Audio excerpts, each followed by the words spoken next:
ఇక ఈ మొగోళ్ళంతా గిట్లనే ఉంటారా? ఖాళీగా కూసుంటే చాలు ఆకలైతుంది ఏదైనా చెయ్యి అంటారు. ఏం చేయాలో తెలవక ఇక ఫ్రిడ్జ్ డోర్ ఓపెన్ చేయగానే రాజ్మా కనిపించినాయి. రాజ్మాని 8 గంటలు కానీ రాత్రి కానీ 8 గంటలు నానబెట్టుకోవాలి ఓవర్ నైట్. ఇక నానబెట్టుకున్నాక తెల్లారి ఒక గిన్నె తీసుకొని అందులో ఇంత నూనె బొట్టు వేసుకొని ఇంకా ఉల్లిగడ్డలు అడ్డం దొడ్డం కట్ చేసుకొని వేపుకోవాలి.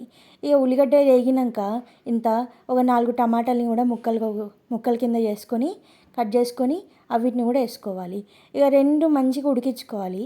ఇక చల్లగైనాక మనము దాన్ని ఒక మిక్సీ జార్ తీసుకొని ఆ మిక్సీ జార్లో వేసి మెత్తగా పేస్ట్ చేసి పక్కన పెట్టుకోవాలి. ఇక ఇంకొక గిన్నె తీసుకొని అందులో ఇంత బిర్యానీ పత్తా, దాల్చిన చెక్క, లవంగాలు, ఇలాచీలు, కొంచెమంతా జీలకర్ర కూడా వేసుకోవాలి. ఇక అవన్నీ చిటపటలాడేదాకా వేపుకోవాలి.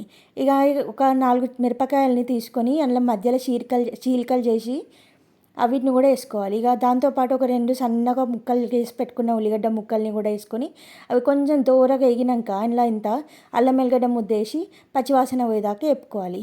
ఇక అందులోనే ఇంత ఒక 2-3 రెబ్బలంతా కరివేపాకును కూడా వేసుకోవాలి. ఇక అవన్నీ వేసుకొని వేగినాక మనం చేసి పెట్టుకున్న టమాటా ఉల్లిగడ్డది ప్యూరీ ఏదైతే ఉందో గ్రేవీ అది కూడా వేసుకోవాలి.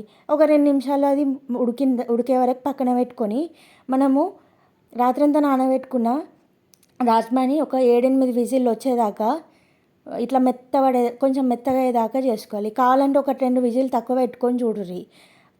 సరిపోకపోతే మళ్ళీ పెట్టుకోండి. ఇక మనము టమాటా ప్యూరీ ఏదైతే ఉందో దాంట్లో ఇంత ఉప్పు, కారం పొడి, జీలకర్ర ధనియాల పొడి, అట్లనే గరం మసాలా చల్లుకోవాలి. ఇక వీటిని అన్నింటినీ మంచిగా కలుపుకొని ఒక 2 నిమిషాలు మళ్ళీ ఉడకనియాలి. ఇక ఇవంతా మంచిగా ఉడకనిచ్చిన తర్వాత మనము కొన్ని నీళ్ళు పోసుకోవాలి. ఈ నీళ్ళు పోసుకొని ఓ 2 నిమిషాలు మళ్ళీ దీన్ని ఉడకనియాలి. ఇక కొంచెం దగ్గర పడేదాకా ఉడకనియాలి. ఈ దగ్గర పడ్డాక మనము ఉడకబెట్టుకున్న రాజ్మాని కూడా వేసుకొని నీళ్ళతో సహా పోసుకోవాలి. ఇక అన్నీ పోసి మంచిగా కలిపి గిర గిర గిర గిర మంచిగా గరిటెతో తిప్పుతూ ఉండాలి. ఇగో మీలో ఎంతమందికి ఈ రాజ్మా అంటే ఇష్టం? ఇగో ఇంత మంచి టేస్టీ రాజ్మా కూర తయారైంది. ఇది చపాతీలోకి అన్నంలోకి బాగుంటుంది. లైక్ చేయండి, షేర్ చేయండి.